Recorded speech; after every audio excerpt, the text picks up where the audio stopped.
자존심이 강한 중국이 사회주의를 버리고 자본주의를 도입을 해야 되는데, 중국의 경제체제가 뭐냐고 그럴 때 중국이 중국 특색의 사회주의 그리고 시장경제, 그래서 이제 그것을 조금 보려면요, 시진핑보다는 시진핑의 아버지를 봐야 됩니다. 근데 1978년에 개혁 개방을 하자고 한 사람이 이제 주석이 아니라 시진핑의 아버지 시중신 부총리입니다. 그래서 시진핑의 마음속에는 챗GPT로 상징되는 이제 새로운 변화가 크게 왔는데, 그 인프라인 반도체는 반드시 써야 됩니다. 기회는 크게 왔지만 고객이 우리를 선택할 거냐 하는 것은 별개 문제예요. 엔비디아 주가 폭락시키려면 어떻게 하면 되냐? 아주 심플합니다. 특별한 경제 강의 머니 특강. 안녕하세요, 주식초등학교 여러분. 저는 오늘의 특강을 맡은 전병서입니다.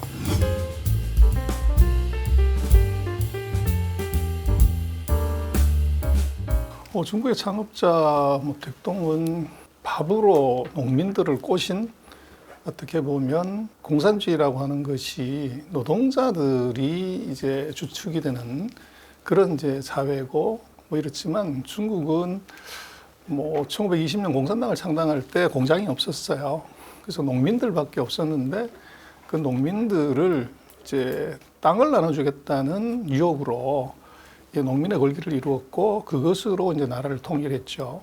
근데 문제는 이제 백동 같은 경우는 4,500만 명을 굶겨 죽인, 이제 어떻게 보면 그 이념으로는 성공했을지 모르지만 경제로는 완전히 실패한 이제 지도자였다. 그래서 건국의 지도자에 대한 평가를 중국은 공이 7이고 과는 3이다 그러는데, 그 과 3이라는 것이 한국 전체 인구만한 인구를 굶겨 죽였다는 이제 치명적인 결함이 있었고, 그리고 이제 그 후유증으로 결국은 이제 그 공산주의가 아닌 자본주의를 도입하자, 이제 그것을 한 사람이 바로 등소평입니다. 그래서 등소평은 그 사회주의 국가, 자본주의가 아닌 자본이 없는 나라에서 14억의 인민들한테 바닷물을 먹인 사람이다. 그래서 바닷물이라고 하는 것은 먹으면 먹을수록 더 갈증이 나는 거죠. 그래서 78년 이후에 중국이 한 40년 동안에 G2로 올라서는데, 중국인들의 표현으로는 중국 경제의 설계사다. 그래서 중국 경제 지금 마스터 플랜을 디자인한 사람이 누구냐 그러면 등소평이다, 그렇게 얘기를 하죠. 그래서 자존심이 강한 중국이 사회주의를 버리고 사회주의 하다가 4,500만 명을 굶겨 죽였으니까 그것을 이제 자본주의를 도입을 해야 되는데, 그냥 하면은 좀 이제 창피한 게 있는 거죠. 그래서 항상 그렇습니다만은 중요한 단어 그리고 고수는 짧고 간결하게 얘기하죠. 근데 뭐가 앞뒤로 접두어가 정리어가 많이 붙으면 그 약간 사기성이 있는 건데, 중국의 경제 체제가 뭐냐고 그럴 때 중국이 중국 특색의 사회주의 그리고 시장 경제, 그래서 여기 앞뒤로 이게 접두점유가 붙어요. 자본주의 경제 한다는 얘기인데, 그것을 이제 어떻게 보면 이념의 충돌, 또 그 사이 자기네가 해놨던 것들에 이제 어떻게 보면 모순, 그걸 막으려고 앞뒤에 이제 그 단을 붙인 거죠. 그래서 어쨌거나 그 사회주의가 아니라 자본주의 시장 경제를 도입하면서 최근 40년 동안 중국이 이제 놀라운 성과를 거두었고, 지금 미국이 견제를 세게 들어갈 정도로 이제 부상을 해버린 거죠. 그래서 결국은 최근 40년간의 그 중국의 경제 부상, 그것의 가장 중요한 이제 주춧돌이자 마스터 플랜은 등소평이 만들었다, 그렇게 볼 수 있습니다. 그래서 이제 그것을 조금 보려면요, 시진핑보다는 시진핑의 아버지를 봐야 됩니다. 근데 78년 같으면은 중국이 소득 수준이 천불 이하의 가난한 나라에서, 그 사이에 중국은 150년대, 200년 전에 서강의 열강의 아편전쟁 때문에 반식민지 상태로 살았던 아주 취약한 경제 구조를 가진 나라에서 개방을 한다? 그래서 이것은 거의 늑대에게 그 자기 살을 내주는 그런 리스크가 있는 거죠. 근데 1978년에 개혁 개방을 하자고 한 사람이 이제 주석이 아니라 누군가가 강요가 제안을 했겠죠. 그 제안을 한 사람이 누구냐면 시진핑의 아버지 시중신 부총리입니다. 시중신 부총리가 그 제안을 이제 안 했거나 또는 이제 개혁 개방에 실패를 했다고 하면 오늘의 중국은 없습니다. 그래서 중국은 그 1978년 개혁 개방을 한 첫 번째 지역이 광동성인데 광동성의 그때의 당서기 이 사람이 누구냐 그러면 시진핑의 아버지 시중신 부총리입니다.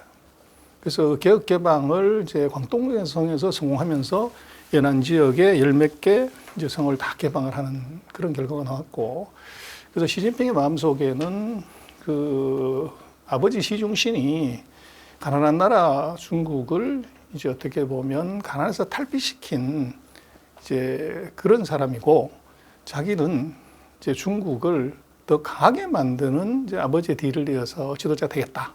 이게 시진핑의 마음속에 있는 거죠. 그래서 시진핑이 그 2기 정부 취임하면서 남순 강화라는 것을 이제 92년에 등소평이하면서 중국이 본격적인 시장 경제로 들어가고 빠른 성장을 하는데, 그것하고 똑같은 루트에 이제 방문을 시진핑이 했어요. 그 얘기는 이제 등소평과 같은 그런 이제 생각으로 이 중국을 이제 가난에서 벗어나는 것이 아니라 더 강하게 하겠다. 이런 것을 이제 그 국민들한테 보여주고 싶은 그런 행보를 했다고 보여지고, 그래서 앞으로 뭐 어떻게 될지는 조금 더 두고 봐야 되겠지만, 등소평과 시진핑의 뭐 우리 서방 언론에서는 이제 시진핑이 다시 마오 시대로 돌아간다.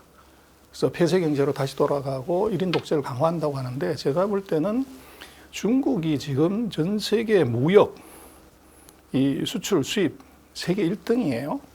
세계에서 1등하는 무역하는 나라가 폐쇄 경제로 돌아간다는 것은 자살행위죠.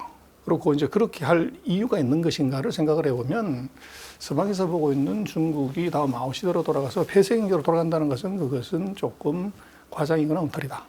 그리고 중국이 이제 20차 당대회 앞으로 5년 동안 이제 뭘 할래 보면은 그게 중요한 이제 한 5가지 아젠다가 있는데, 그 중에 하나가 개방 확대입니다.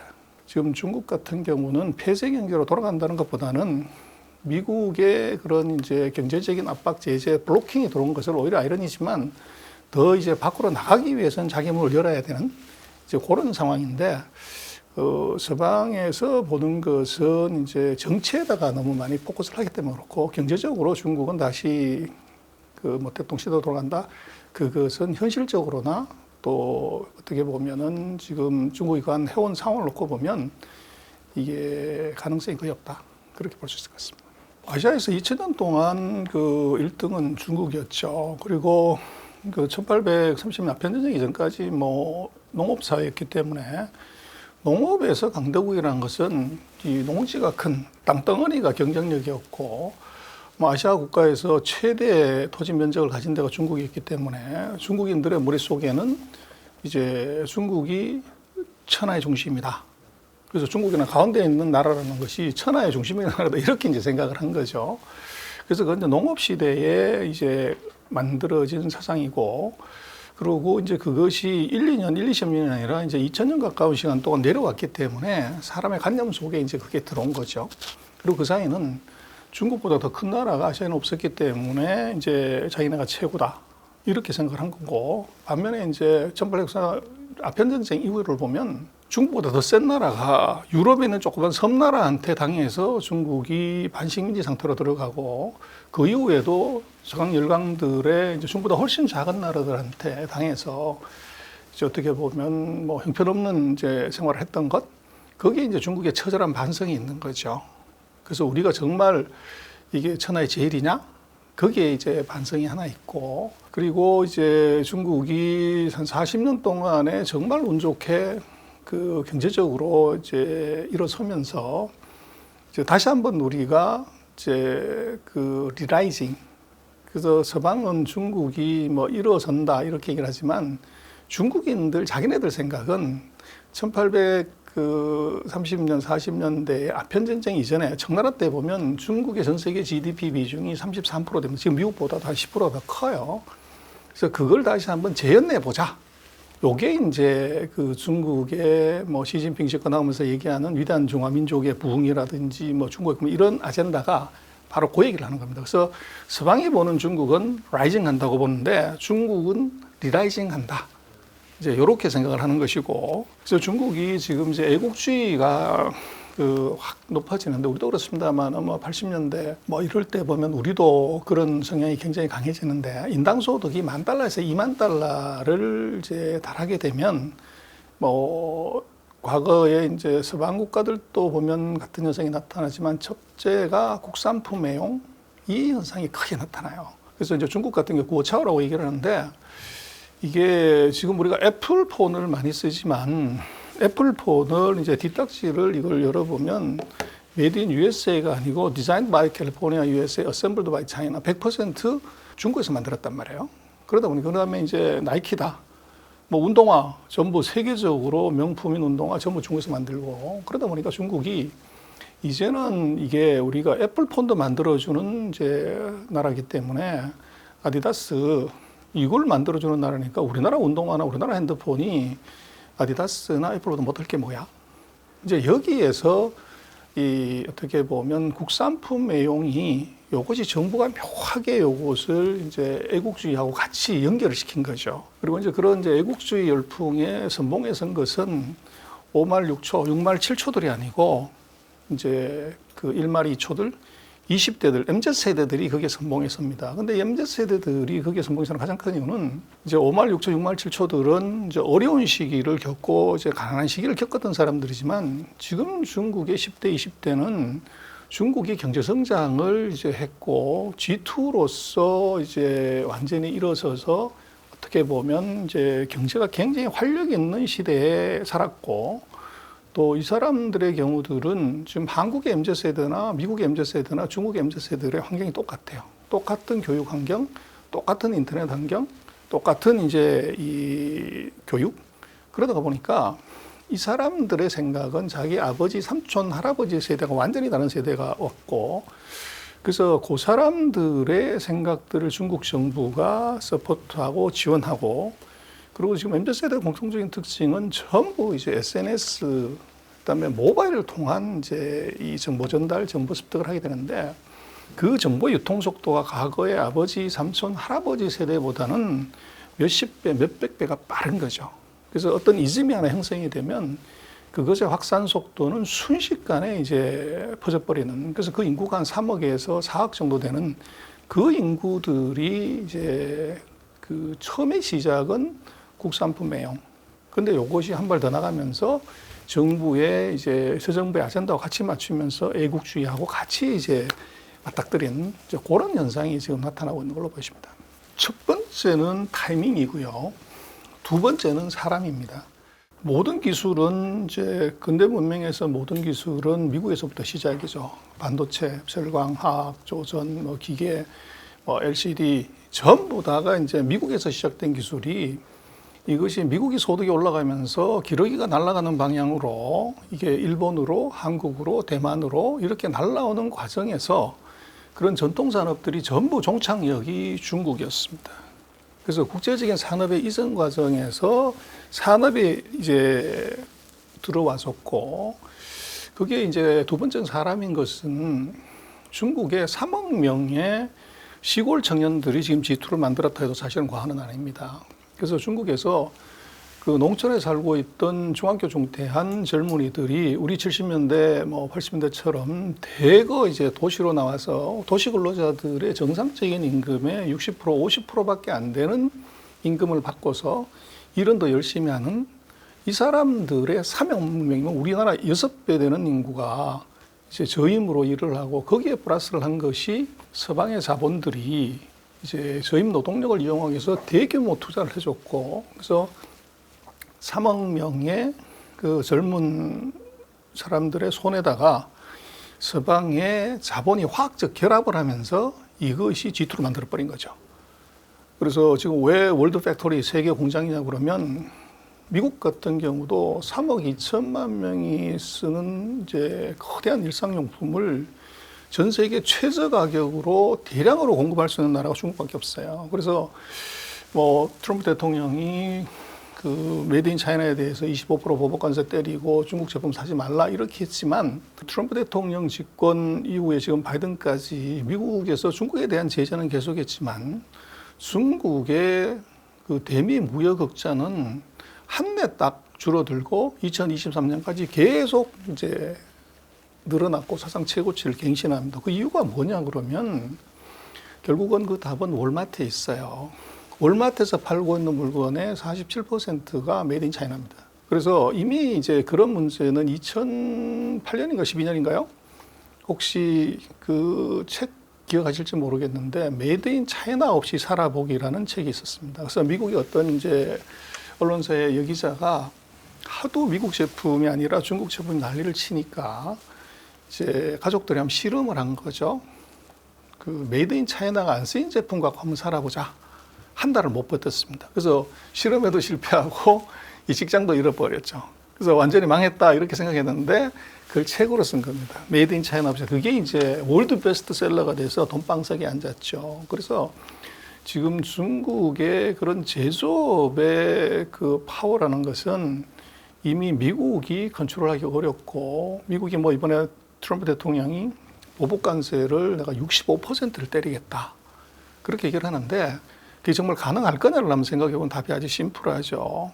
그래서 25% 보복관세를 때렸을 때 중국이 이제 무역수지 흑자가 줄어들거나 뭐 이래야 되는데 별로 줄지가 않았단 말이에요.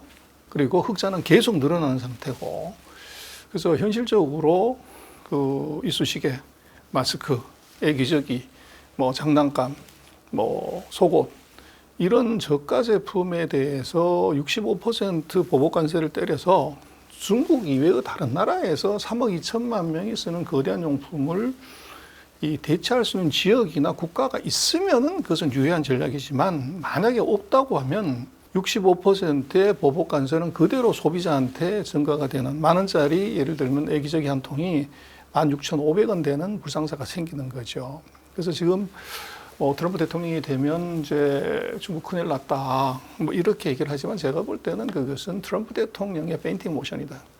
선거에서 지금 표를 잡아야 되기 때문에 그 미국 노동자들의 어떻게 보면 정세에다가 어필하는 것이지 그걸 정말 정책으로 쓸 수 있을까 하는 것은, 그것을 만약에 썼다고 그러면 이제 엄청난 변화가 올 수밖에 없는데 현실적으로는 이제 방금 말씀드렸던 그런 이유 때문에 그 효과가 중국을 자초시키기보다는 미국의 소비자 물가를 확 올려버리는 그런 이제 상황이 나타날 수 있는 가능성이 있다는 겁니다. 그래서 아직은 뭐 누가 유리하다고 얘기할 수는 없는데요. 제가 볼 때는 중국으로서는 바이든보다는 트럼프를 선호할 것 같아요. 그래서 제가 볼 때는 트럼프 대통령의 무역 전쟁은 그것은 중국으로서는 이제 대놓고 얘기를 못하지만 속으로는 땡큐. 그래서 그 이유는 이미 40년 전에 뭐 제조업이 다 아시아로 가버린 미국에서 제조업을 기반으로 하는 무역으로 중국을 제재한다? 그것은 미국 내에 생산 기지가 없는데 그것이 가능하냐 이거죠. 그래서 트럼프 대통령이 뭐 2018년부터 3년 동안 이제 중국을 뭐 무역 규제 그렇게 많이 하고 규제 조치를 쏟아냈지만 그 누가 이겼냐고 그랬을 때 우리는 뭐 심정적으로는 트럼프의 완승, 시진핑의 완패 이렇게 이제 생각을 하지만 팩트는 트럼프의 완패, 시진핑의 완승이죠. 트럼프가 이겼다고 하면 대선에서 승리했겠죠.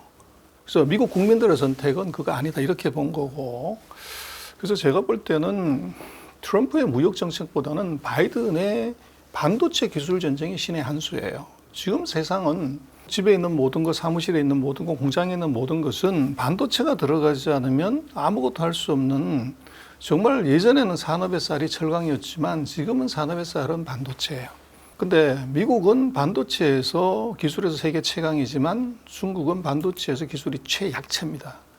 그럼 싸움을 할 때 내가 잘하는 걸로 싸워야 되냐, 상대가 잘하는 걸로 싸우냐, 뭐 그 답이 간단하죠. 그래서 트럼프는 제조업에서 세계적으로 제일 강한 중국의 제조업을 갖고서 경쟁을 하다 보니까 터졌고, 바이든은 기술을 가지고서 이제 가장 약한 중국을 공격하니까 중국이 지금 뭐 겉으로는 큰 소리 치지만 속으로는 정말 애가 타들어가는 것이 첨단 반도체의 기술 장비, 이것을 완전히 브로킹 당해서 이 너무너무 당황스러운 거죠. 그래서 제가 볼 때는 바이든 대통령의 그 기술 봉쇄 반도체 모든 신의 한 수다. 중국으로서는 이제 바이든 대통령의 전략이 정말 뼈아픈 이제 한 수인데, 문제는 이제 트럼프 대통령이 집권했을 지금 대놓고 얘기하는 것이 바이든 대통령의 정책과는 정반대로 가는 걸 대놓고 얘기한다. IRA 폐지하겠다. 뭐 법인세 그걸 낮춰야지 왜 올리냐. 뭐 기후협약 그런 걸 왜 하냐. 그래서 완전히 반대로 가기 때문에 이것이 어느 것이라고는 볼 수 없지만 그러나 제가 볼 때는 바이든 대통령 같은 경우는 정치인이지만 트럼프 대통령은 이 장사꾼이고 거기다 플러스해서 언론인이란 말이에요. 그래서 방송에서 이제 긴 시간 동안 이 사회자를 했고 그래서 이 여론을 읽는 어떻게 보면 감촉이 이게 너무너무 뛰어난 사람이 이게 트럼프예요. 그리고 트럼프가 보면 책을 뭐 열 몇 권 쓴 이 책의 저자이기도 하잖아요. 그래서 사람의 마음을 읽고 이것을 이제 움직이는데 아주 뛰어난 사람이고, 그래서 지금 이제 급선무는 일단 대통령이 되는 것이 중요하기 때문에 아무 말 다 쏟아내는 거죠. 표에 도움이 된다고 하면. 그래서 지금 얘기하고 있는 너무나도 과격한 그런 얘기들은 제가 볼 때는 트럼프의 페인팅 모션이다. 그래서 정작 자기가 이제 칼을 잡았을 때 그렇게 할 거냐는 것은 별개 문제라는 거죠. 그리고 또 이제 재미난 것은 트럼프 대통령이 아젠다 47이라는 이제 홈페이지를 하나 만들어서 거기다가 매일 유튜브를 하나씩 올리죠. 내가 대통령 되면 이렇게 할 거야. 그리고 이제 헤리티지 재단인가? 거기가 이제 프로젝트 2025라고 트럼프가 이제 집권하게 되면 이런 거 해야 된다는 공약이죠. 930페이지인가 되는 공약을 거기다 올려놨어요. 근데 정말 이게 상식선을 생각해 봤을 때 아직 대통령 선거도 뭐 1년 남은 상황에서 그게 내 공약을 먼저 다 깐다? 그거는 전략적으로 맞지가 않죠. 그래서 제가 볼 때는 트럼프 같은 경우에 그런 이제 아젠다 40이나 프로젝트 2025는 지금 표심을 잡기 위한 어떻게 보면 쇼일 가능성이 높고, 그렇게 되면 그걸 1년 전부터 가서 얘기를 하면 바이든 쪽에서는 거기에 이제 대응하는 논리, 전략, 정책 다 만들어서 공격할 거잖아요. 트럼프가 바보가 아닌데 왜 그런 걸 하냐는 것은 결국은 그걸 보여줌으로 인해서 지지 세력들의 확장 또는 단합을 이끌어내는 정도지, 막상 이제 판을 깔고 들어가서 자기가 칼을 잡았을 때는 제가 볼 때는 그것과는 완전히 다른 카드를 낼 가능성이 높아요. 그래서 트럼프가 엉뚱한 점도 있지만 제가 볼 때는 기업을 이제 운영하는 사람들은 올와 낯선 게임에 굉장히 능합니다. 근데 정치인들은 이번에 내가 당선 안 되면 넥스트를 이제 기약을 하지만 기업은 비딩 한번 들어가서 떨어지면 아무것도 안 되는 그런 문제이기 때문에 배팅에 무지 강한 거죠. 그래서 그렇게 놓고 보면 지금 트럼프 대통령의 공약이라든지 전략은 액면도로 믿으면 안 된다. 이것은 표를 찍는 부자도 한 표, 가난한 사람도 한 표지만 중국의 이제 제재나 중국에 대한 과격한 정책을 언급함으로 인해서 이 가난한 계층, 노동자 계층, 하층 계층에 이제 표를 얻는데 굉장히 유리한 상황이 오기 때문에 이제 그런 식의 발언들을 말폭탄을 마구 이제 내고 또 실제로 그것이 지지율 같은 데서 놓고 보면 먹히고 있다는 거죠. 그래서 제가 볼 때는 트럼프 대통령이 펜실바니아 대학을 나온 엘리트란 말이에요. 그래서 그런 사람이 이제 얘기하고 있는 것들은 뒤에 반드시 전략이 있고 어떻게 보면은 이제 정말로 자기가 갖고 있는 진짜 칼은 비수는 숨기고 있다. 저는 그렇게 봐야 될 거라고 봅니다. 트럼프 대통령이 뭐 최근에 보면은 그 대만 그 중국한테 족벌이지 뭐 이렇게 툭 내뱉었고, 또 나토 그거 돈 안 내면 우리 철수할게. 나토 우리는 이제 더 이상 지원 안 해. 뭐 이렇게 얘기를 하죠. 그러나 제가 볼 때는 그것은 지금 트럼프가 얘기한 것은 선거용이다. 정말로 그렇게 할 거냐는 것은 그것은 좀 다른 문제고, 표를 사기 위해서 아무 말 대잔치를 한 거로 보여집니다. 그래서 이제 그런 얘기는 트럼프는 뭐 조금 전에도 말씀을 드렸지만 장사꾼이에요. 이 모든 기준을 거기서 보는데, 대만에 대해서 우리가 포기할 수 있다 얘기를 했을 때 미국이 얻는 이익이 뭘까를 보면 답이 아주 심플합니다.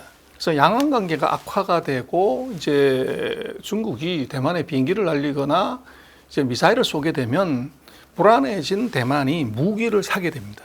근데 그 무기를 누구한테 사냐면 미국한테 사는 거죠.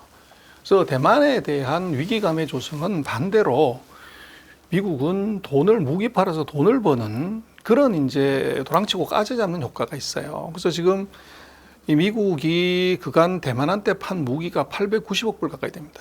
그리고 바이든 때도 팔았고 트럼프 때도 팔았고요. 그래서 지금 트럼프가 그렇게 얘기를 하는 것은 이것은 무기 장사로 안보 장사로 돈을 벌겠다는 얘기로 봐야 되고, 이게 정말 대만을 포기할 거냐 하는 것은 그것은 법을 바꿔야 됩니다. 무슨 법이냐면 그 79년에 대만하고 이제 단교하고 중국하고 수교를 하면서 미국이 거기 아주 재미난 법을 하나 만들었어요. 그 법은 미국 법이에요. 미국에 보면 대만관계법이라는 법을 만드는데 그때는 40년 전에 아무도 그거 신경 안 썼어요. 그게 결국은 미국의 무서운 점이고 미래를 내다보는 힘인데, 그 대만관계법에 뭐라고 돼 있냐면 본토가 무력으로 대만을 공격했을 때 미국은 그것을 원상으로 돌리는 노력을 한다, 이렇게 돼 있어요. 이걸 아주 완곡하게 그렇게 써놨지만 직역을 하게 되면 자동 개입 조항입니다. 중국이 대만을 공격하는 순간에 미국은 자동으로 해병대가 진입하게 되는 거죠. 만약에 트럼프가 중국이 대만을 공격했을 때 아무것도 안 하고 있다? 그것은 직무유기를 하는 겁니다. 그리고 지금 오히려 제가 볼 때는 트럼프의 말은 잘 생각해 봐야 되는 것이, 지금 무역 제재해가지고 중국이 죽질 않았단 말이에요. 기술 전쟁했지만 중국이 항복을 안 했다고요. 근데 미국이 지금 중국하고 비교했을 때 압도적인 우위를 갖고 있는 것은 군사력이죠. 그래서 정말로 이게 주먹으로 한 방 치면 딱 좋은데, 대국이 다른 나라를 치려고 하면 명분이 확실하게 있어야 됩니다. 근데 제가 볼 때는 트럼프의 그 얘기는 오히려 중국의 도발을 유도하는 이런 전략으로 사실은 봐요. 중국이 도발했을 때 미국은 이제 압도적인 군사력을 갖고 미국을 박살낼 수 있죠. 그래서 지금 경제력으로는 뭐 중국이 미국의 뭐 60%나 70%의 폼을 잡지만 군사력으로 보면 뭐 38%에서 잘 봐도 50%가 안 됩니다. 붙었다고 그러면 그건 백전백패죠. 그래서 제가 볼 때는 트럼프의 그런 얘기는 소위 말하는 강자의 유, 또 역으로 해석을 하자고 하면 한번 해볼래? 한번 해봐라. 그럼 내가 어떻게 하는지 본때를 보여줄게. 근데 그렇게 얘기를 함으로써 대만 사람들의 불안감이 안보 장사로 이어지고 이것이 무역 수지 개선에 큰 도움이 되기 때문에 그런 얘기를 하는 것 같고, 이번에 보면 대만 선거가 끝났고 거기에 이제 차잉원과 같은 이제 정당인 이 민진당의 후보가 당선이 됐어요. 그래서 이 민진당은 친미 성향이 강한 정부고, 중국에서 이제 온 국민당의 이제 후보가 이번에 패했죠. 그래서 국민당의 후보는 친중이고 민진당의 후보는 친미다, 이렇게 우리는 많이 얘기를 하는데, 그게 좀 어폐가 있는 것이, 국민당은 어떤 당입니까? 중국 공산당하고 서로 싸워가지고 거기서 원수져서 온 이제 당인데, 그 당이 이 중국하고 어떻게 보면 우호적이다? 이것 앞뒤가 맞지가 않아요. 그런데도 우리는 이제 자꾸 둘 싸움 시키면 좋으니까 친중 친미 이렇게 얘기를 하는데, 이번 대만 선거는 형식상으로는 친미 정부가 이제 승리했다고 하지만 제가 볼 때는 친미도 친중도 다 실패했다, 손해봤다. 이유는 지난번 차이잉원 때 그 지지율이 대통령 이제 당선율이 보면 57%였어요. 근데 이번에 그것이 40몇 %로 떨어졌습니다. 50% 밑으로 갔다는 거죠. 그리고 친중이라고 하는 국민당도 아마 45%인가 해서 41%인가 해서 마이너스가 나왔어요. 그 얘기는 대만 국민들은 친중도 친미도 다 싫다는 겁니다. 그래서 그 얘기는 뭐냐면 미국도 선거 개입에 실패했고, 제가 볼 때는 중국은 더 뼈아픈 것이, 중국이 샤프 파워, 이제 여러 가지 선전선동을 통해서 자기 영향을 크게 미친다, 전 세계에다 그러는데, 중국이 진짜 샤프 파워를 크게 미치려고 하고 있고 가장 많은 투자를 했던 지역이 어디냐 그러면 당연히 그건 대만이겠죠. 근데 문제는 대만에서 그 샤프 파워가 이번에 제가 볼 때는 대만에 대한 선거 결과를 보면 중국의 샤프 파워 실력을 적나라하게 보여줬다. 전력 투구해서 다 쏟아부었는데 결과가 친미보다도 훨씬 낫고, 그전 정부 때 투표율보다도 득표율보다 훨씬 낮아졌다는 것은 이거 실패했다고 봐야 되는 거죠. 그게 오히려 더 뼈아픈 결과인데, 그러면 중국이 대만을 보복하지 않냐? 보복하겠죠. 하는데 그 전략을 보면 중국이 대만을 보복하는 방법이 4가지가 있어요. 첫 번째는 말폭탄 쏘는 겁니다. 공포를 조장하는 거고, 두 번째는 군사력 시위를 해가지고 이제 불안감을 조성하는 것이고, 세 번째는 경제 제재를 해서 이제 아픔을 주는 거죠. 그리고 네 번째는 대만과의 외교 관계를 가진 나라들을 압박을 해서 대만과 단교를 시키는 것이 이제 전략인데, 선거 전에 첫 번째 전략 말폭탄 쐈습니다. 두 번째는 이 선거 바로 직전에 이제 위성을 쏘아 올리는데 그것이 이제 대만 해협을 지나가게끔 했고 거기에 군사적인 압박까지 같이 했어요. 근데 결과는 그것이 오히려 반중 정서를 확 확산시켜버리는 이제 선거의 실패를 만들어냈습니다. 그러면 지금 중국이 이제 서방 언론에서는 이제 군사력으로 압박을 세게 할 거다 이렇게 나오지 저는 그렇게 보지 않습니다.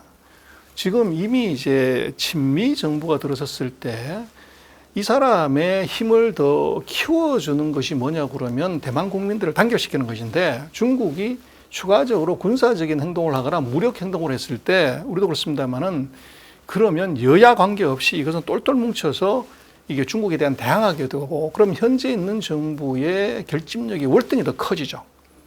그걸 이제 중국 정부가 할 거냐. 이미 선거 전에 군사력의 시위가 실패로 돌아갔는데 제가 볼 때는 그럴 가능성이 없습니다. 근데 오히려 이 정부한테 충격을 크게 주려면 뭐 대만도 지금 아직도 대중국 수출 비중이 가장 커요. 거기에서 이제 경제적으로 예를 들어서 수출 제한을 한다든지 또는 이제 무관세 했던 것을 이걸 폐지를 해버리든 이렇게 되면 대중국 수출이 대폭적으로 줄어들고 그것이 대만의 무역 수지에 영향을 주게 되면 이 내부 경기가 나빠지죠. 그렇게 되면 왜 그렇게 줄어드냐고 그랬을 때 그거는 니들이 선거를 잘못해서 그래.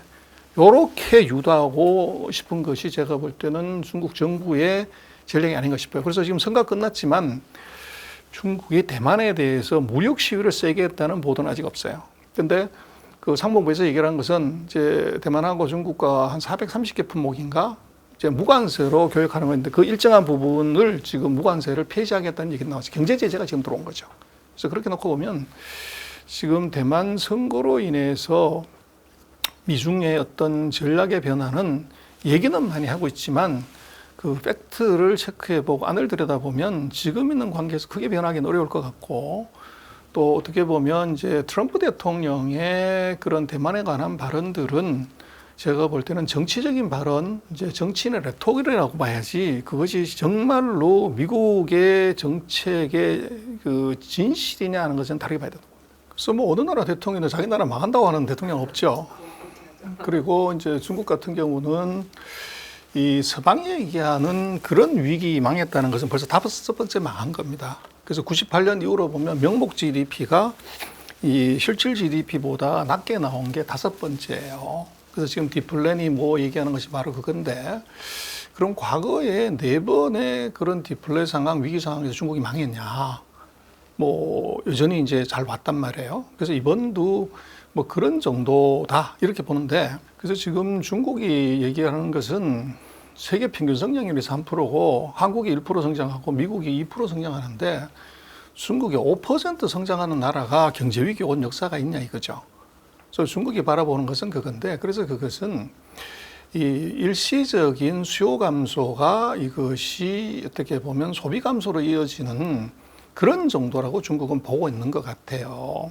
그래서 왜 그랬냐 하는 것은 중국이 이제 코로나 3년 동안에 특히 이제 2022년에 그 심각한 봉쇄를 한 것의 그 후유증이 이게 이제 2023년 한 해 동안 그대로 지속이 됐던 것 같고 그래서 중국은 자기네들이 봤을 때는 이것이 지금 성장률이나 뭐 이제 경제 상황으로 놓고 보면 다른 나라에 비해서 그렇게 치명적이지 않다.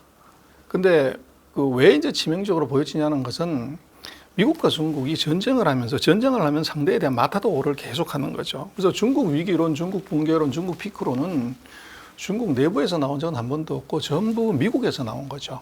그러다 보니까 그것을 이제 서방 세계들은 미국의 언론 보도 이것을 그대로 이제 여과 없이 팩트 체크 안 하고서 계속 반복을 하다 보니까 아, 중국은 망했고 중국은 위기고 붕괴 상태다. 이제 그렇게 계속적으로 나오고 있는 건데 중국의 이제 상황을 놓고 보면 그 위기라고 하는 것은 우리가 이미 경험을 했지만 세 가지를 보면 간단하게 답이 나옵니다. 우리가 98년에 뭐 아시아 금융위기 때 보면 IMF 이제 우리 사태라고 얘기하지만 그때 보면 한 나라가 위기냐 아니냐는 돈한테 물어보면 돼요. 그때 보면 환율이 그 600원이 2,000원대까지 확 절하가 됐죠. 주가가 뭐 70% 가까이 폭락을 해요. 그리고 이제 금리가 폭등을 하죠. 지금 하이닉스가 우량에서 이제 뭐 거듭났지만 그때 하이닉스 회사채 금리가 20%까지 뛰었어요. 그래서 금리 폭등, 이 환율 폭락, 주가 폭락 이 세 가지가 경제 위기의 전형적인 현상인데 뭐 지금 보면은 작년 7월 달부터 시작을 해서 중국 경제 위기론이 뭐 완전히 홍수를 이루었죠. 그때 이제 비구이엔이라고 중국에서 1등하던 부동산 회사가 부도나면서 홍수를 이루었는데 7월 이후에 지금까지 중국의 환율이 어떻게 됐냐 보면 7.1에서 7.2 그 사이에서 큰 변동이 없어요. 그다음에 주가 같은 경우는 한 20% 하락을 했지만 그것이 치명적이냐 뭐 이렇게 얘기하기는 어렵고 금리 이것은 뭐 그냥 플랫해요. 그렇게 놓고 보면 경제 위기라고 했을 때 나타나는 전형적인 세 가지 현상에 중국이 해당이 되지 않는다는 거죠. 그래서 이것들을 놓고 보면 이제 중국은 우리는 좀 억울하다. 그래서 이제 왜 그렇게 자꾸 얘기를 하냐는 것을 계속적으로 항변을 하는데 문제는 중국에 대해서 이제 좋아하는 나라가 단 한 나라도 없기 때문에 그렇게 항변하면 할수록 이제 서방 세계는 너 정말 안 뗀 굴뚝 연기가 나냐. 너 지금 진짜 문제가 되기 때문에 너 계속 그렇게 얘기를 하는 것이지. 이제 이렇게 가는 것이 서로 계속적으로 반복이 되는 것 같아요. 그러나 제가 볼 때는 그 한 나라의 경제 위기는 주가 금리 합률로 보면 된다. 그 세 가지 척도로 놓고 보면 중국이 저게 정말 말기암이냐 아니면 독감에 걸린 거냐 이렇게 놓고 보면 말기암이라기보다는 이제 독감 정도로 보는 것이 맞지 않나 싶습니다. 그래서 중국의 역사를 보면요, 황하강이 범람하면 중국의 왕조가 바뀌어요. 그래서 뭐 당태종이 그런 유명한 말을 하죠. 물은 배를 띄우기도 하지만 배를 전복시키기도 한다. 제가 볼 때는 작년 7월 달에 황하강이 범람할 뻔했어요. 그게 무슨 말이냐면 민심이 천심이다 그러지만 지금 이제 민심이 뭐냐면 설문조사가 아니고 그건 소비라고 봐야 됩니다. 그래서 중국 같은 경우가 뭐 세계 공장이고 수출이 감소되면 중국이 저 큰일 났고 미국이 수출 이제 중단시키면 중국은 완전 끝났다 이렇게 이제 얘기를 하지만 그것도 이제 우리가 팩트를 체크하면 중국은 지금 GDP 기여도를 보면 소비가 GDP의 63%고 순수출의 경우는 10%를 넘어가질 않아요. 지금 중국 경제를 좌지우지하는 것은 내수 소비지 수출이 아닙니다. 그리고 미국이 수출을 못하게 하면 중국은 망할 거 아니냐 그러지만 전체 수출에서 미국이 차지하는 비중이 17%밖에 안 돼요. 나머지 83%가 어떻게 되냐가 중요하지 17%가 이게 완전 제로가 안 된다고 하면 뭐 큰 충격이 아니라는 거죠. 그래서 그런 이제 문제가 하나 있는데 지금 이제 중국 같은 경우는 작년 7월 달에 보면 상품 소비가 1%까지 떨어집니다. 통상 중국은 이제 그 소비가 GDP 성장률이 한 2배 정도? 그래서 GDP가 한 5% 성장하면 소비가 항상 10%대를 유지를 했는데 이게 작년 7월 달에 훅 떨어져서 1%까지 왔습니다. 1% 왔다는 건 마이너스로 곧 들어간다는 거죠. 그때 이제 아주 좋은 계기가 2022년에 부동산 1위였던 비구이엔이라는 회사가 부도가 났어요. 우리 같으면 이제 대우건설 같은 회사가 부도가 난 건데 그때 이제 중국 위기설이 확 퍼졌고 제가 볼 때는 중국 경제는 작년 7월 달에 바닥이었다. 그래서 그것이 마이너스로 들어가는 순간에 GDP의 63%가 마이너스 들어가면 이것은 정말로 황하강이 범람하는 것 똑같은데 중국의 경우를 보면 황하강이 범람인데 황하가 왜 황하냐 그러면요. 그 물 한 말에 흙이 6대에서 7대다. 그런 말이 있듯이 황하강에는 그 황하라는 것이 푸른 강이 아니고 이제 누런 강이나 흙의 이 함량이 높아요. 그래서 이 흙이 계속 침전이 되기 때문에 중국의 황하는 하상이 강 바닥이 이제 사람들이 사는 집보다 높아요. 이게 터지면은 우리 같은 경우는 이제 예를 들어서 뭐 홍수가 나서 팔당댐에서 방류를 하면 서울 시내에 있는 고수부지가 다 물에 잠기지만 물이 빠지고 나면 뭐 매점, 운동기 그대로 남아 있잖아요. 그런데 황하강은 흙이 침전이 돼서 아무것도 없어요. 평평해집니다. 그럼 먹을 게 하나도 없어지는 그런 이제 사람들이 뭐를 하게 되냐면 먼저 부자를 털죠. 다른 지역에 이제 홍수가 난죠. 부자를 털다가 재미가 나면 관가를 털고 관가를 털다가 재미가 나라를 털어버린 것이 중국의 역사입니다. 그래서 얘기는 현대적으로 얘기를 하자면 이게 경기가 나빠가지고 이게 소비가 줄고 고용이 이게 문제가 되면 나라가 엎어지는 위기를 중국은 2000년 동안 수차례 봤다는 거죠. 그래서 중국이 작년 7월 달에 소비가 마이너스 그리고 청년 실업률이 사상 최대가 되면서 중국 정부가 뜨거워라 이제 한 거죠. 그래서 8월 달부터 보면 중국이 8월 한 달 동안 워킹데이 25일, 24일에 경기 부양책을 28개를 내놨어요. 그래서 8, 9, 10, 11 넉 달 동안 중국 정부가 거의 이제 이틀에 한 번꼴로 경기 부양책을 냈고, 그것이 이제 중국이 어떻게 보면 지금 있는 경제 상황에 대한 정부의 인식이 이제 바뀐 거죠. 그래서 거기에 대표적인 것이 바로 부동산인데, 중국의 부동산이 왜 문제가 되냐 하는 것은 뭐 미국이나 한국 같은 경우는 부동산에 대해서 돈을 너무 많이 대출해줘서 이제 버블이 생겨서 문제가 됐는데, 중국은 2021년에 이제 시진핑이 상기 정부 집권을 하면서 국정 아젠다를 슬쩍 바꿔요. 그래서 지난 10년 동안 시진핑은 중국의 꿈, 이 중화민족의 부흥, 뭐 이런 이제 좀 뻥뻥한 구름 잡는 얘기를 해서 사람들 가슴 뛰게는 만들었는데, 10년 지났지만 이제 일반 14억의 인민들은 그게 내 생활하고 무슨 관계가 있는데. 근데 이제 새로운 집권을 또 10년을 하려고 하면은 그거 계속하면 듣기 좋은 꽃노래도 10년이면 이제 식상하죠. 그래서 이것을 이제 바꾼 것이 뭐냐면 같이 잘 먹고 잘 살아보자. 그게 공동부유입니다. 훨씬 이제 체감을 하죠. 근데 그렇게 하려면 지금 이제 과도하게 떼돈을 벌고 있는 애들이 좀 토해내야 되는 거 아니냐? 그래서 공동부의 공공의 적 세 놈을 고른 겁니다. 첫 번째가 우리도 그렇습니다. 부동산 투기. 이거 뭐 우리도 부동산이 고수익이지만 중국도 엄청난 고수익입니다. 그래서 그 부동산 투기를 조장하는 건 사실은 부동산 회사죠. 그래서 부동산 회사들에 대해서 돈 빌려주지 마라. 부동산 회사한테 대출을 내리 3년 동안 이제 줄이거나 이제 중지를 해버린 거죠. 그러다 보니까 부동산 회사가 이제 부도가 나고, 두 번째로 독과점 기업들의 대표가 플랫폼 기업들입니다. 우리도 그렇습니다만은 한국도 양대 플랫폼 기업들이 인터넷을 독점하듯이 중국도 똑같았죠. 그래서 이 플랫폼 기업, 그 다음에 이제 사교육이 중국도 엄청나는데, 중국의 사교육 업체는 나스닥에 상장할 정도로 커요. 근데 이 세 가지를 규제를 내리 3년 동안 해버린 거죠. 그러다 보니까 이 전반적인 이제 시장의 침체, 자산 가격의 하락이 오게 되는데, 거기에 이제 2021년부터 내리 3년 규제를 하면서 중국의 부동산 시가총액하고 주식시장의 시가총액이 제가 계산을 해보니까 39%가 줄어들었어요. 그래서 뭐 백화점에 소비가 되려면 뭐가 제일 쉽냐 그러면, 여의도에 주가가 더블로 뛰면 백화점, 자동차, 가전제품 뭐 불티난 게 팔리죠. 근데 그게 만약에 40% 빠졌다?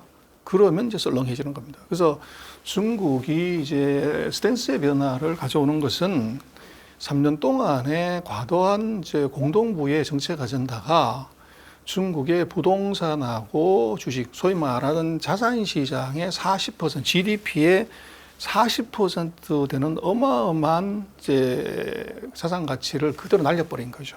그러다 보니까 소비 심리가 최악으로, 최근 20년 중에 최악으로 떨어졌고, 그 소비 심리가 떨어졌다는 건 아까 잠깐 말씀드린 것처럼 이것은 실업률로 이어지고, 이것이 바로 정권에 대한 어떻게 보면 반감?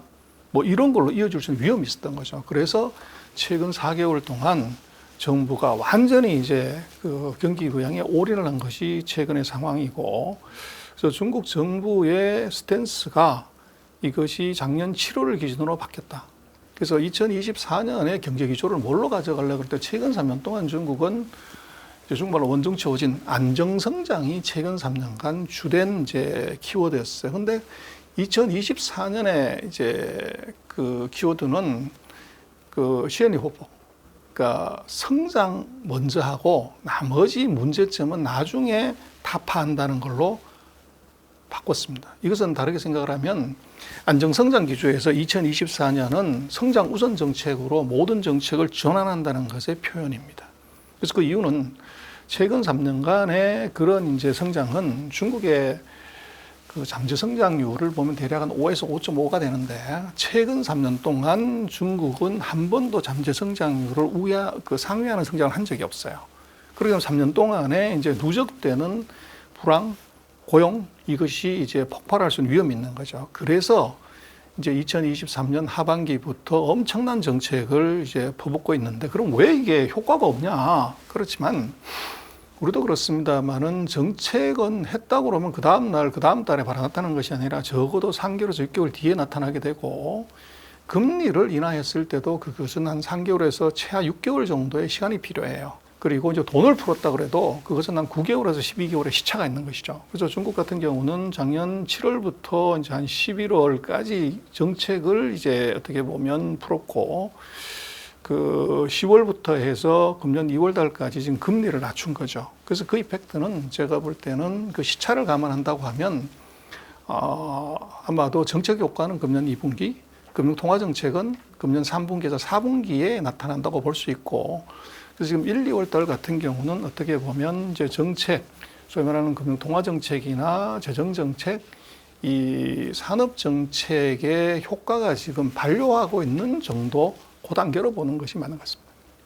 그래서 그것은 이제 정책의 효과를 봐야 되는 건데요. 제가 볼 때는 그 지금 중국이 있었던 산업정책, 금융정책, 그리고 아마 이제 3월달 양회의에서 그 재정적자를 이제 뭐 형식상으로는 3.6% 그러는데 제가 볼 때는 그것에 거의 한 1.5배에서 2배 정도를 실제적으로 더 쓸 것 같아요. 그래서 재정정책이 같이 들어오게 되면 그것이 순차적으로 이제 역할을 하게 되면 대략 한 3개월에서 9개월 정도 시차를 놓고 보면 아마 1분기가 가장 나쁜 수치가 나오고 2분기, 3분기, 4분기가 갈수록 중국의 어떻게 보면 경제 성장이나 경기는 이제 어떻게 보면 이렇게 올라가는 그 형태.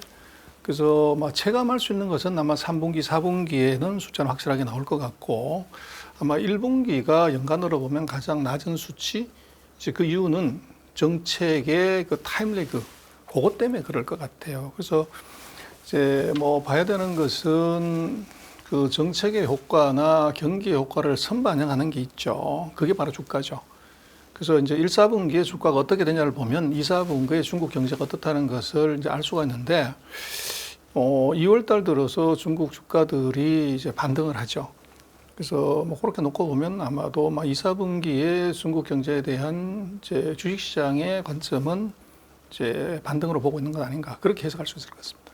그래서 이제 뭐 다 그렇습니다만은 어떤 나라도 이 주가 하락이 이게 3년 이상 지속되는 나라는 없어요. 그리고 중국 같은 경우는 그 전 세계 주가가 3년 동안 다 올라가는데 중국만 유일하게 빠졌는데 그것의 이제 의미가 이 정부의 과도한 규제가 만들어낸 주가 하락인데 그것이 중국 정부도 감내하기 어려운 화강이 뚝이 터질 정도의 상황이 왔기 때문에 정부가 스탠스를 바꿨다는 거죠. 그 규제를 하는 것이 아니라 이제는 부동산 규제 싹 다 풀었고 오히려 부동산에서 돈 빌려줘라. 그리고 사람들이 집 사는데 돈을 오히려 더 공급을 해라고 하는 쪽으로 스탠스를 완전히 바꿨다는 거죠. 그래서 그렇게 놓고 보면 상하이 증시의 PR이 뭐 8 그러는데 전 세계 제일 낮습니다. 그래서 그 정부의 정책 스탠스의 변화가 그것이 이제 일정한 시차를 두고서 반영을 하는 것이고 그것을 이제 금융시장이 이제 따라올 것 같아요. 그리고 지금 뭐 자금이 중국에서 다 빠졌다, 차이나 런이 생겼다, 이제 그런 얘기들이 서방 언론에 무진하게 나오지만 그게 이제 분기별로 놓고 보면 첫 번째는 이제 최근에 한국의 언론에도 보도가 나왔지만 중국이 2023년에 FDI가 뭐 80%, 90% 마이너스가 나왔다. 그래서 돈을 빼갔다. 이렇게 이제 해석하는데 그거는 빼간 게 아니고요. 1,800억 예를 들어서 이제 들어왔던 돈이 330억 정도로 들어오는 폭이 줄었다는 것이지 그것을 돈을 빼서 마이너스가 나왔다는 게 아니에요. 근데 그게 줄었다는 것하고 마이너스 나왔다는 다른 개념이잖아요. 그래서 유입되는 속도나 양이 줄었다는 것이지 차이나 런을 했다는 건 아니고 그래서 이제 그게 또 무슨 차이가 있냐 그러면 지금 한국 언론에 최근에 보도된 경상수지 그래서 BOP 상에서 그 대차 대조표 상에서 나온 FDI는 이게 외환관리국 기준은 뭐냐면 그것은 주식하고 채권 쪽 거기 나오는 이자 배당 요거를 이제 FDI로 본 거예요. 근데 그거는 뭐와 관계가 있냐면 환율하고 관계가 있어요. 환율이 절하가 되면 환차손이 나기 때문에 배당이나 이자 받은 거 채권에 투자한 것은 손실이 나면 손실을 회피하기 위해서 돈을 뺄 수가 있는 거죠. 그래서 작년 3분기에 보면 그 지금 외환관리국의 경상수지 계정에서 마이너스가 118억인가 나와요. 근데 4, 4분기는 그게 플러스로 돌아섰습니다. 그래서 그 분기별로 보면 작년 3, 4분기가 마이너스였고 4, 4분기는 오히려 플러스 돌아섰다는 것이고, 그리고 이제 우리가 체감적으로 얘기하는 FDI는 그린필드 투자죠. 기업들이 이제 얼마를 투자했냐는 건데, 우리는 FDI가 마이너스가 나왔다고 그러니까 이게 공장 다 팔고 털고 나갔다, 이렇게 이제 오인을 하게끔 기사를 자꾸 쓰는데, 그게 아니고 작년에 미국 상무부가 이제 외국 기업들이 공장 짓고 하는 그린필드 투자는 15% 정도가 마이너스가 나왔어요. 마이너스라는 게 작년에 예를 들어서 그 2022년에 1,000억 달러를 이제 공장 짓는데 투자를 했다 그러면 이번에는 2023년 850억 달러 정도를 투자를 했다는 거죠. 근데 거기에 이제 언론에서 나오는 기사는 차이나 런이 생겼다, 이게 마이너스가 나왔다, 이렇게 이제 오인하게끔 많이 쓴 겁니다. 마이너스 아닙니다. 경상수지도 마찬가지고 상무부의 것도 이 유입은 계속되어 있는데 유입의 폭이 줄었다는 얘기지 돈을 빼갔다는 건 아니에요. 근데 우리가 이제 언론상에서만 보면 아, 외국인이다, 공장 털고 이게 주식시장에서 돈 다 갖고 나갔네, 이렇게 오인하게 쓴 겁니다. 그래서 그건 심플하게 보면 되는 것이, 그 미국의 그 대표적인 자동차 회사가 GM하고 포드잖아요. 그래서 우리 현대차는 뭐 중국에서 이제 공장 뺀다고 그러는데 GM하고 포드가 중국에서 공장 철수한다는 얘기가 있냐? 없어요. 그리고 우리 삼성은 핸드폰 시장 중국에서 완전히 철수했지만 애플이 중국에서 철수한다는 얘기 있냐? 없습니다. 우리는 이제 카페베네가 중국에서 다 문 닫고 나왔지만 미국의 스타벅스가 중국에서 공장 뺀다는 얘기, 그 점포 뺀다는 얘기가 없어요. 오히려 더 확장을 하죠.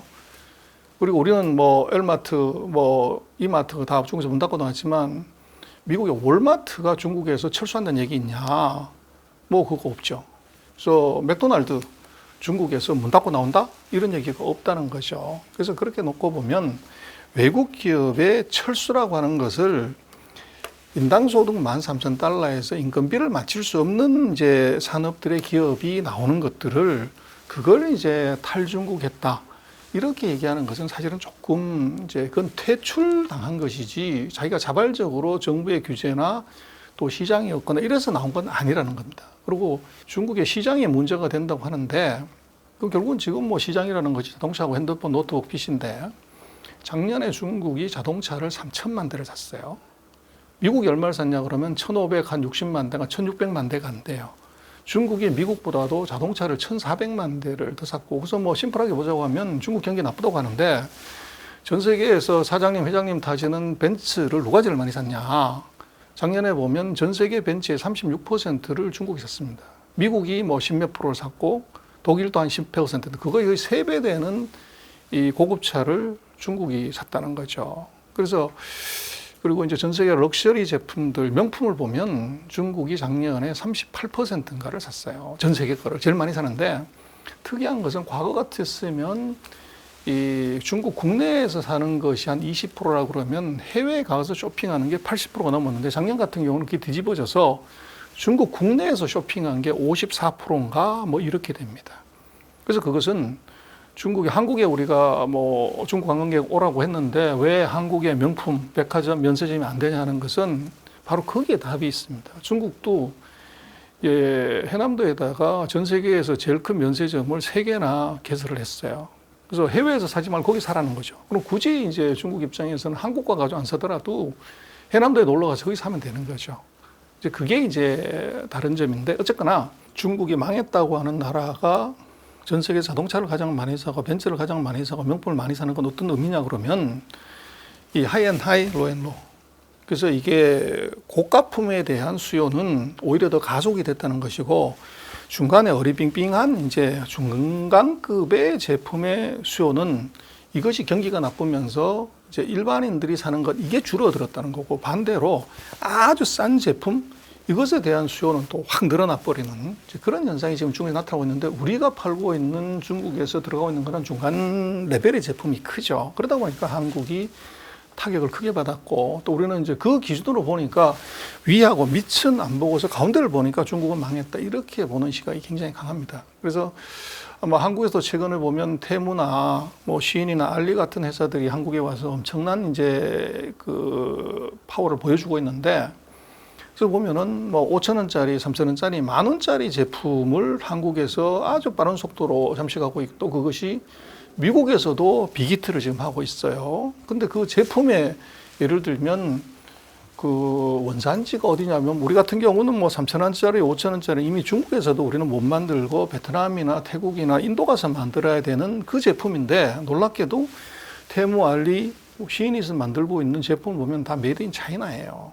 근데 우리는 3,000원짜리, 5,000원짜리, 10,000원짜리는 벌써 공장 다 뺐는데 어떻게 중국은 여기서 그걸 만드자는 거죠. 그래서 거기에 이제 한국으로서는 좀 생각을 해봐야 되는 것이, 중국의 소득을 보면 연안 도시는 뭐 중국 평균 GDP가 13,000달러, 연안은 2만 달러, 2만 5천 달러 이 정도 수준이지만, 저 중서부의 시골은 아직도 5,000달러 미만이 많아요. 그러면 평균에 5,000달러면 위는 7,500, 밑은 2,500이 있는 거죠.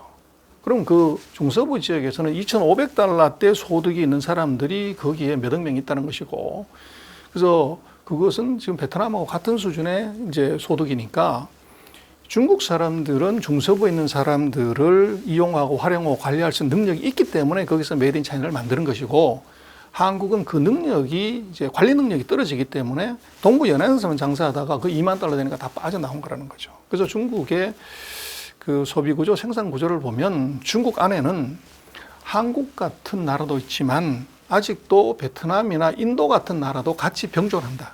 중서부 지역은. 그걸 이제 우리는 이 연안 지역만 보고 나서 중국은 끝났다, 이제 이렇게 해석을 하는 것이고, 테무, 알리, 시인을 보면 중국은 아직도 베트남이 중국 안에 있다는 것, 그게 이제 큰 차이인 것 같습니다.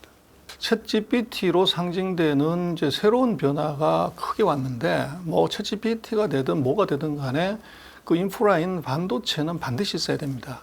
그래서 그것을 이제 만들어줄 수 있는 나라가 대만하고 한국밖에 없지만, 문제는 이게 기회는 크게 왔지만 고객이 우리를 선택할 거냐 하는 것은 별개 문제예요. 그래서 대만을 다 선택을 해버리면 우리는 이제 투자만 하고 돈을 못 버는 현상이 나타나게 되고, 만약에 대만 것을 다 뺏어오게 되면 대박이 나는 거고요. 근데 그런 상황에서 지금 우리가 파운드리에서 보면 미국하고 이제 뭐 관련되는 기업들의 선택은 최고의 기업을 선택하고 싶어 합니다. 근데 파운드리 마켓에서 놓고 보면 우리가 2등이라고는 하지만 1등하고 4배 이상 차이 나는 2등입니다. TSMC가 64%, 65%를 차지하고 우리가 한 12%, 뭐 15% 이러기 때문에 4, 5배 차이가 나는 2등이기 때문에 이것이 반드시 시장이 커진다는 것이 우리의 그 어떻게 보면 이득으로 돌아온다 보기 어려워요. 그래서 우리가 반도체 기술을 갖고 있다는 것이, 이것이 이제 기회는 잡았지만 그것의 격차가 워낙 크고, 그다음에 우리가 미국에도 공장을 사실은 지었지만 지금 전 세계 탑10 패밀리스, 그러니까 파운드리에 주문을 줄 수 있는 탑10 기업들의 CEO를 보면 하나 빼고 9개 회사의 CEO가 전부 대만 혹은 중국 출신입니다. 그래서 지금 이제 TSMC가 왜 미국에 공장을 짓냐 뭐 하는 것의 이유 중에 하나는 보조금 이슈도 있지만 클라이언트가 거기 있기 때문에 짓는 겁니다. 근데 우리는 이제 뭐 재미교포들이 긴 시간 동안 우리가 뭐 이제 거기서 생활도 하고 기반을 잡았지만, 우리 재미교포 중에서 반도체 패밀리스로 성공한 사람은 없어요. 근데 미국 같은 경우를 보면은 탑10 중에 9명이 대만이기 때문에, 이것이 이제 같은 기준이라고 했을 때 그 대만하고 예를 들어서 내가 한국인 패밀리스 CEO인데, 예를 들어 엔비디아 사장인데, 그럼 대만하고 한국하고 삼성하고 두 개에서 누구한테 주문 줄래?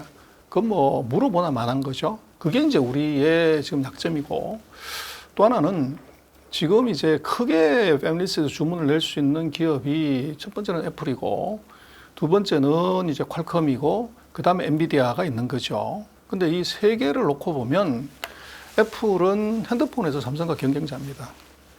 그리고 퀄컴 같은 경우도 이 반도체 칩에서, 통신 칩에서 삼성과 경쟁 관계에 있고, 또 엔비디아 같은 경우도 삼성도 지금 제대로는 하고 있지 않지만 CPU나 또는 이제 이게 병렬 처리 시스템의 제품에서 잠재적인 포텐셜한 경쟁자예요.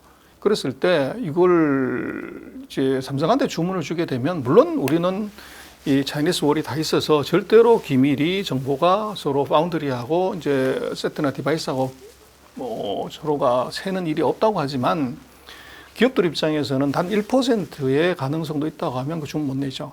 그래서 TSMC는 세트 제품을 하지 않기 때문에 경쟁이 아니라는 겁니다. 그래서 지금 한국 같은 경우는 결국은 반도체에서 제가 볼 때는 그 삼성 반도체가 아니라 TSMC. 그래서 지금 전 세계적으로 보면은 TSMC도 국가가 대주주입니다. 중국도 1등하는 회사가 SMIC가 국가가 대주주예요. 그래서 우리 한국의 삼성도 재벌 기업 삼성 그리고 세트 메이커의 이제 한계 사업부로 있게 되면 중요한 팹리스의 클라이언트들하고 다 경쟁 관계이기 때문에 큰 주문을 받기 구조적으로 어렵다. 그래서 해법은 그리고 앞으로 지금 팹리스들이 오더를 내는 5나노 이하 라인 하나 건설을 하려면 250억 불 정도 돈이 들어갑니다. 그래서 뭐 연간으로 봤을 때 파운드리 산업이 한 1,200억 불, 1,300억 불 시장 규모인데 라인 하나 짓는데 그것이 한 5분의 1 정도 돈들이 들어가야 돼요. 그거 엄청난 돈이 들어가기 때문에 그것을 큰 자금을 조달하려고 하면 그것은 정부 지원이 필수입니다. 그래서 제가 볼 때는 삼성이 장기적으로 가려고 하면 이제 KSMC를 만들어야 되고 그것은 별도 회사로 분리를 하고 그걸 333의 비율로 가져가는 거죠. 그래서 삼성이 33%, 그리고 예를 들어서 이제 일반 국민들이 33%, 그리고 우리 연기금들이 33%. 그래서 국민의 66%를 가지면 이것은 이제 정부가 큰 규모의 이 지원을 할 수가 있죠. 그래서 경영은 삼성이 하되 실제적으로 이익이 났을 때 수혜는 66% 국민들이 볼 수 있는 그런 구조를 가져가는 것이 굉장히 중요할 것 같아요. 그래서 그것이 안 되면은 삼성의 별도의 사업이 아니라고 하면 이게 아무리 우리가 기술을 개발을 하더라도 큰 클라이언트를 잡기가 현실적으로 굉장히 어렵다는 현실적인 문제가 있고 또 앞으로 대규모 투자가 이루어진과 동시에 거기에 이제 어떻게 보면 그 사람의 유입하고 영입이 필요해요. 그래서 그렇게 되면 뭐 세계적인 인재들을 스카우트 하려고 하면 결국은 스탁 옵션을 이제 도입을 하는 것이 맞는데 한국 같은 경우에 최근에 이제 뭐 정부 정책이 물론 이제 의료 양로 이쪽이 시급하고 절대적인 의사 수의 부족이 문제가 돼서 그렇지만 2,000명 가까운 인력을 이제 의대 쪽으로 만약에 가게 되는 결과가 오면 제가 볼 때는 한국 반도체 산업에 큰 충격이 올 수 있습니다. 그래서 뭐 서울 시내에 있는 전자공학과 다 합쳐도 2,000이 안 되는데 그렇게 됐을 때 전자공학과로 가야 되는 우수 인재들이 의대로 가게 되면 물론 이제 뭐 꼭히 그렇게 얘기할 수는 없지만 절대적인 이제 첨단 인력의 부재가 앞으로 4년에서 8년, 12년 뒤에 한국 반도체 산업에 큰 충격을 줄 가능성이 높죠. 그래서 우리로 놓고 보면 이게 한국에서 그 파운드리 산업에 대해서는 이것이 재벌의 수익 사업이라고 보는 것에서 관점에서 벗어나야 됩니다. 그래서 미국, 일본, 뭐 대만, 유럽, 심지어 인도, 중국까지가 다가 이것이 정부가 대규모의 자금하고 지원을 하고 있는 상황인데 우리는 뭐 세금 얼마 깎아주는 정도로 가고 있지만 이것은 지금 파운드리는 철저하게 쩐의 전쟁이고 국가대항전입니다. 국가가 관여하는 것이지 민간 기업이 뭐 이걸 하는 상황이 지금 아니죠. 그래서 거기에서 이제 우리가 뭐 선거 끝나고 나면 여러 가지 생각을 하겠지만 우리 반도체 산업에 대한 특히 파운드리 산업에 대한 전략적 전환이 없으면 그나마 2등하고 있는 것이 이게 2등을 하더라도 더 점유율이 낮아지는 2등으로 갈 확률이 높고 거기에 우리가 만약에 이제 못 지켜낸다고 하는 것은 정말로 황금말을 낳는 거위를 한 마리 우리가 낳았는데 그걸 키워가지고 대박을 못 낸다고 하면 그건 우리 후손들에 대한 정말 죄를 짓는 것이죠. 그래서 남들은 그거 하고 싶어도 못 하는데 우리는 이미 들어와 있는 것의 경쟁력을 약화시킨다? 이것은 뭐 정말 우리가 그 심각하게 한번 생각을 해보고 파격적인 지원이 있으면 지금 4차 산업혁명에서 우리가 또 다른 디램 말고 다른 분야에서 큰 이제 수익을 낼 수 있는 기회가 왔다고 봅니다. 지금 팹리스 같은 경우는요, 지금 설계는 지금 중국이 우리보다 월등히 강합니다. 미국은 말할 것도 없고요. 그래서 우리는 그 제조에 강한 것이 설계에 강하지 않습니다. 근데 설계가 강하려면 이게 서비스 산업이 강해야 돼요. 그래서 우리는 뭐 예를 들어서 그 네이버나 이제 카카오 정도인데 세계적인 랭킹이 어느 정도 수준이라 보면은 그것에서 필요한 것의 칩의 수준이 결국 디자인을 한다고 하더라도 이제 머무르는 거죠.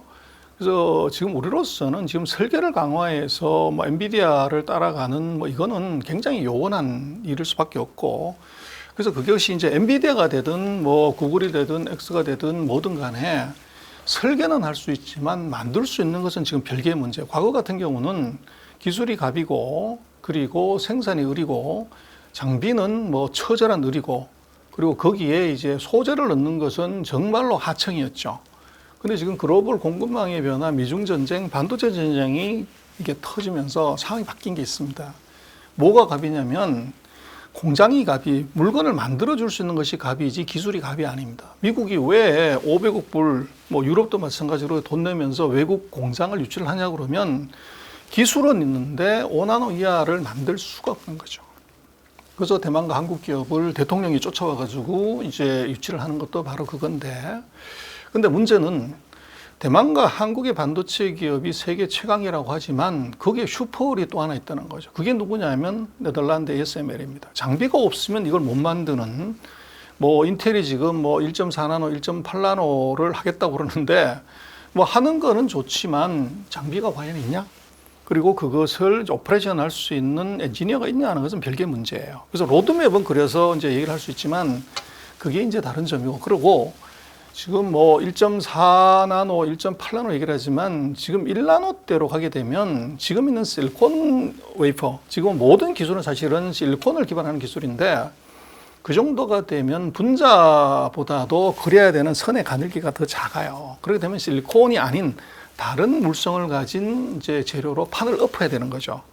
그래서 그렇게 되면 지금 있는 기술들은 의미가 없어질 수가 있고, 그래서 그때가 되면은 지금 이게 1.4나노 하는 지금 있는 기술 장비가 아니라 새로운 개념의 재료가 들어오고 그것은 진짜 판을 넘는 새로운 경영이 시작될 수가 있어요. 그래서 그렇게 놓고 보면 이것은 굉장히 다른 그림으로 이제 갈 수가 있다. 그래서 우리로 놓고 보면 지금 그 3나노 이하에서 너무 이제 한국은 자기 비하를 사실은 많이 하죠. 그래서 지금 보면 두 나라 빼놓고, 두 나라라고 하기엔 두 개 기업 빼놓고는 따라올 수 있는 기업이 현실적으로 없어요.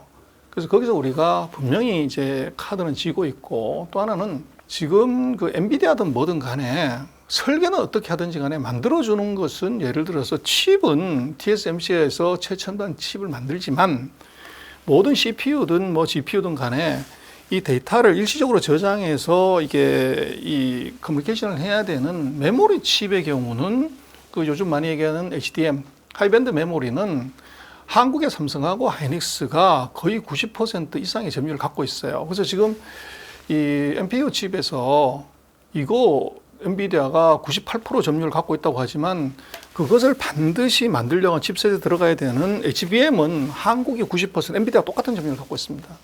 엔비디아 주가 폭락시키려면 어떻게 하면 되냐? 아주 심플합니다. 하이닉스가 독한 마음 먹고 그까이 거 우리 HBM 엔비디아 공급하지 않는다. 그 얘기하는 순간에 엔비디아 주가 폭락할 수 있는 위험이 있죠.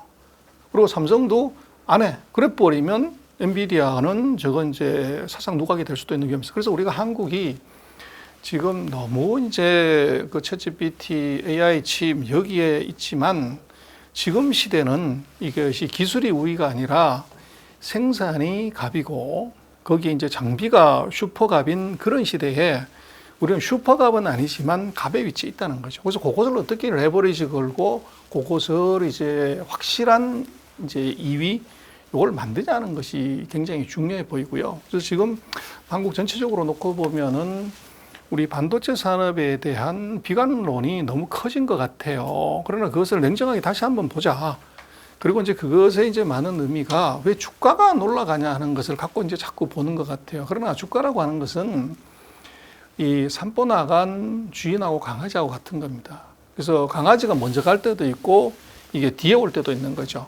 그래서 지금 한국 반도체 산업에 대해서는 이것이 주가를 갖고서 한국 반도체 산업의 미래나 현재 상황을 이제 너무 저평가하거나 비관할 필요는 없다.